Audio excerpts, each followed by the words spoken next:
ኢትዮጵያ የአፍሪካ ሪል ስቴት አሶሲዬሽን አባል መሆኗን ተከትሎ አህጉራዊ ጉባኤ በአዲስ አበባ ሊካሄድ መሆኑ ተሰማ። ኢትዮጵያ በአፍሪካ ሪል ስቴት ማህበር ውስጥ በይፋ አባል መሆኗን ተከትሎ ቀጣዩን አህጉራዊ ጉባኤ በአዲስ አበባ ለማስተናገድ ዝግጅት እየተደረገ መሆኑ ተገልጿል። ይህ ውሳኔ የተላለፈው በናይጄሪያ በተካሄደው የአሶሲዬሽኑ ስብሰባ ላይ የኢትዮጵያ ተወካዮች ባቀረቡት ፕሮፖዛል መጽደቁን ተንተርሶ ነው ተብሏል።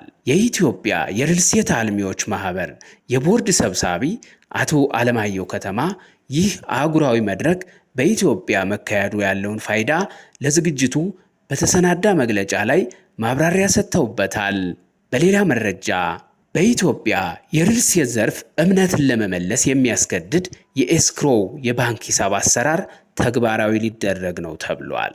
ኤስክሮ ገለልተኛ ሶስተኛ ወገን ሆኖ ገንዘቦችን፣ ንብረቶችን ወይም ሰነዶችን በሁለት ግብይት የሚፈጸሙ ወገኖችን ወክሎ የሚይዝበት ስምምነት የተደረገባቸው ሁኔታዎች ሲሟሉ ብቻ የሚለቀቅበት ህጋዊ ዝግጅት ነው ተብሏል።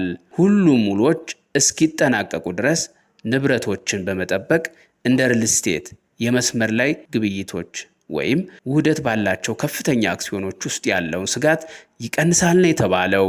ለዓመታት በህጋዊ ማዕቀፍ እጥረትና በገዢዎች ዘንድ በሚታይ ከፍተኛ የመተማመን ችግር ሲታመስ የቆየው የኢትዮጵያ ሪል ስቴት ዘርፍ አዲስ በወጣው አዋጅ መሰረት የገዢዎችን ገንዘብ የሚጠብቅ የግዴታ የኤስክሮ የባንክ ሂሳብ አሰራር ሊተገበርበት ነው።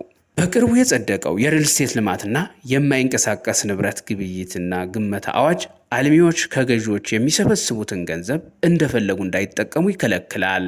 ለገዢዎችም መተማመንን በአትኩሮት ይሰጣል ነው የተባለው።